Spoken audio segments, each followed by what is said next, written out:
আচ্ছা তুমি ইয়েতে যাও, আমি তোমার বলি, তুমি ওইখানে দেখো, আর আমি ভিডিও করতেছি, সমস্যা নাই।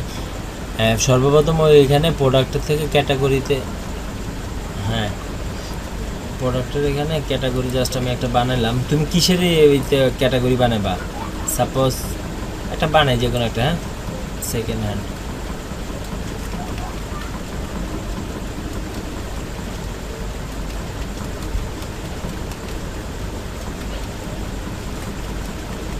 আচ্ছা শার্ট ঢুকাই দিলাম। শার্ট দেওয়ার পরে এখানে অ্যাড নিউ ক্যাটাগরি দিতে হবে।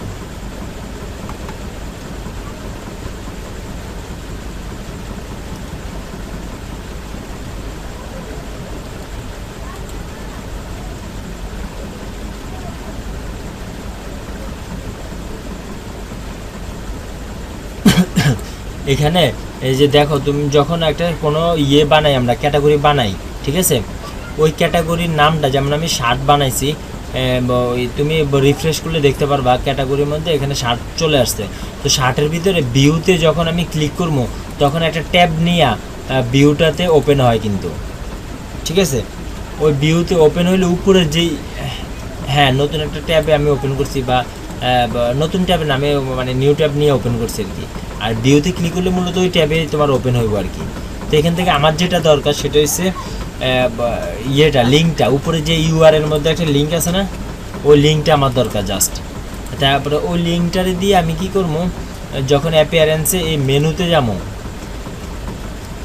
মেনুতে যাওয়ার পরে তোমার এই যে এখানে কাস্টম লিঙ্ক আছে, কাস্টম লিঙ্ক, এই কাস্টম লিঙ্কে প্রথমে যে ইউআরএল আছে, এই ইউআরএল ভিতরে ওই লিঙ্কটা আমার পেস্ট করে দিতে হবে। আর লিঙ্ক টেস্ট যেটা, সেটার ভিতরে আমার লিখতে হবে ওই সাব ক্যাটাগরির নামটা লিখতে হবে। যেমন শার্ট লিখলে এসেছে ইয়ারটি শার্ট, শার্ট লিখলাম। তারপরে লেখার পরে ওই নামটারে অ্যাড টু মেনু একটা অপশন দেখছো, এই অ্যাড টু মেনুর ভিতরে দিতে হবে। দেওয়ার পরে ওইটা এই আমার ডান পাশে মেনু স্ট্রাকচার, অর্থাৎ যে men's fashion, women's fashion, computer, laptop, যে মেনুগুলো আছে এগুলো এখানে লিস্টে লাস্টে চলে আসবো। আসার পরে এটার এই শার্টটারে তোমার যদি এখন মেন্স ফ্যাশনের উপর আমি চাইতেছি যে মেন্স ফ্যাশনের আন্ডারে থাকবো নাকি। তো মেন্স ফ্যাশনের আন্ডারে থাকলে এটারে হালকা একটু ডান পাশে কার্সর দিয়ে ধইরা হালকা ডান পাশে মুভ করতে হবে, ধইরা লেফট বাটনটা চাইপটা ধইরা হালকা ডান পাশে মুভ করলে এটা এটার আন্ডারে চলে আসবে, মানে একটা ফাঁকা হয়ে যাবে শার্টটা। আর মেন্স ফ্যাশনটা একটু বাম পাশে থাকবো, তার নিচে শার্ট সেটা একটু ডান পাশে, আর নিচে লেখা থাকবো যে সাব আইটেম। যখন ওটা দেওয়া থাকবো তখন ওই যে নিচে প্রাইমারি মেনু অলরেডি দেওয়া আছে, সেটাতে দিয়ে এই যে নিচে যে সেভ মেনুটা অপশনটা আছে, সেই সেভ মেনুটা ক্লিক করলে পরে আমি আমার সাইটে যদি ব্রাউজ করি, তাহলে দেখতে পারবো যে মেন্স ফ্যাশনের নিচে একটা সাব মেনু চলে আসছে। এখন তুমি তোমার সাইটে ওপেন করে এটা রিলোড দিয়ে দেখো যে মেন্স ফ্যাশন নিচে শার্ট। আচ্ছা এটার জন্য আপাতত একটা ভিডিও বানানো হয়েছে এটুকে। প্রোডাক্টগুলা এরকম আপলোড তো করছো নাকি?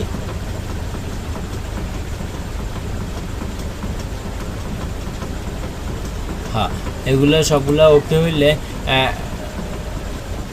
ভিডিও চলতেছে, সমস্যা, হ্যাঁ হ্যাঁ ভিডিও চলতেছে, সমস্যা নেই। আর আরেকটা জিনিস হলো কি, ওই এখানে যখন আমরা কোনো কিছু সেটিংয়ে চেঞ্জ করতে হয়, তখন এখান থেকে যদি আমরা সাপোজ একটা প্লাগ ইন দরকার, তুমি চাইতেছো যে এটার উপরে তোমার ইয়ার উপরে যে আইকনটা আছে না, যেমন ইউটিউবে ঢুকলে ইউটিউবের একটা আইকন আসে উপরে উপরে একেবারে উপরে ট্যাবের ভিতরে আর কি, সব ওয়েবসাইটের আসে। যেমন তুমি চাইতেছো তোমার এখানেও একটা ওই ধরনের একটা আইকন দিবা। তো সেটা দুইভাবেই করা যায়, একটা হচ্ছে প্লাগ ইন দিয়ে করা যায়, আর একটা হচ্ছে কোড লেখা, হালকা একটা কোড আছে ওই কোডটা লেখা করা যায়। তো ওইটার জন্য আমি ওটা কোড করে দিব। ওইটা যদি প্লাগ ইন ইনস্টল করি তাহলে সাইটটা আমার ভারী হয়ে যাবে, দরকার নেই। আচ্ছা যাক ওটা বাদ। এমনি যদি কোনো প্লাগ ইন ইউজ করতে হয় তাহলে যে প্লাগ ইনস একটা অপশন আছে না, এই প্লাগ ইনস অপশন থেকে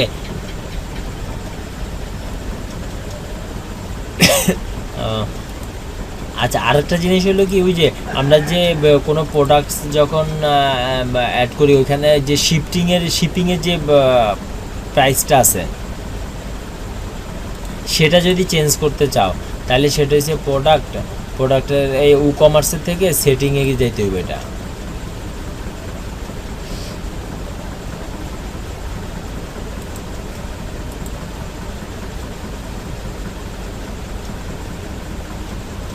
হ্যাঁ হ্যাঁ, এই যে এইখানে সেটিংয়ে গেলে প্রথমে জেনারেল একটা অপশন আছে, সেটা দেখছি কিনা দেখেন না।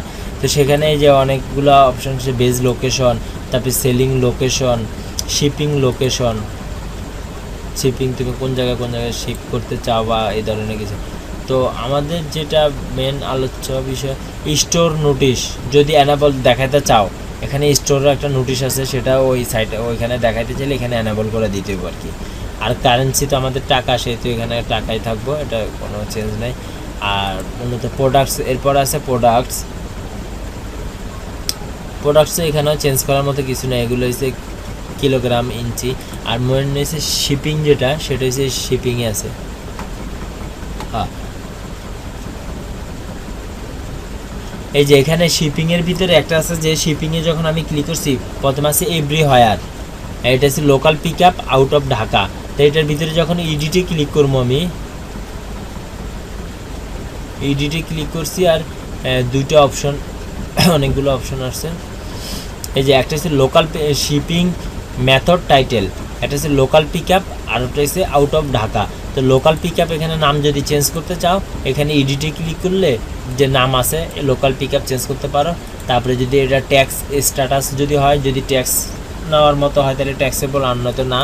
আর যদি কস্ট যেটা আছে আমি 50 টাকা দিছি, সেটা যদি চেঞ্জ করতে চাও, এটা কস্টের এখানে চেঞ্জ করে সেভ দিয়ে দিলেও চলে যাবে, ঠিক আছে। আরেকটা হচ্ছে আউট অফ ঢাকা, সেটাও ইডিটে ক্লিক করলে ওই সেম আগের মতোই আউট অফ ঢাকা নাম চেঞ্জ করা, ওইটা দিয়ে দিলে টাকার পরিমাণ চেঞ্জ করে তারপরে সেভ দিয়ে দিলে ওটা ওইখানে চেঞ্জ দেখাবে আর কি। তারপরে এইভাবে যদি আরও শিপিং দেখাতে চাও ডিস্ট্রিক্ট ওয়াইজ, যে ডিস্ট্রিক্টে অত বা ওই, তাহলে আরও শিপিং মেথড ক্রিয়েট করে নিতে হবে, বুঝতে পারছেন।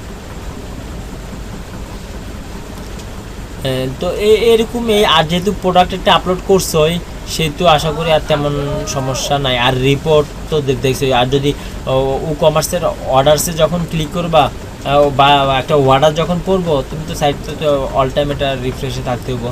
আর অর্ডার যখন পড়বো তখন এখানে অর্ডার এখানে একটা হলুদ চিহ্ন ইয়া লাল চিহ্ন ইয়া 2 বা 3 যতটা অর্ডার থাকবো তত নাম্বার হিসেবে থাকবো। হ্যাঁ, আর এখানে যখন একটা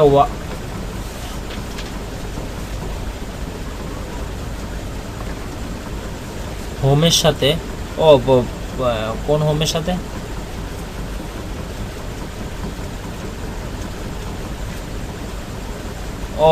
মানে ড্যাশবোর্ডে মাউস রাখলে হোম এবং আপডেটস, এটা এগুলোতে ক্লিক করার দরকার নেই। এগুলো হচ্ছে কি, ওই কোনো একটা প্লাগ ইন বা কোনো একটা থিম বা কোনো কিছু আপডেট করার জন্য, এটা যাদের অর্থাৎ যে কোম্পানি ওটা বানাইছে তাদের এটা আপডেট করার জন্য, আপডেট ভার্সন অলরেডি চলে আসে কিছুদিন পরে। তো ওইটাতে যদি আমরা আপডেট করতে চাই আর কি, তখন ওটা আপডেটে ক্লিক করতে হবে, ঠিক আছে।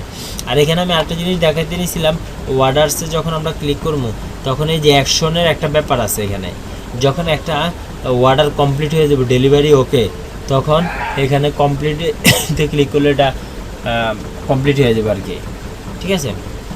আর ওই ভিউতে ক্লিক করলে তো ভিউ স্ট্যাটাস দেখা যাবে আর কি, হ্যাঁ পুরোটাই দেখা তার ইনফরমেশন। তো এইগুলাই আর কি মূলত, আর তেমন একটা কিছু নাই।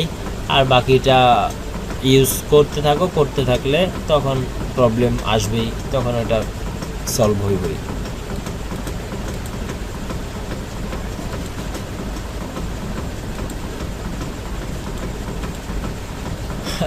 আচ্ছা তাহলে হ্যাঁ, ভিডিওটা আমি আপলোড করে তোমার লিঙ্ক দিয়ে দিতেছি। আচ্ছা,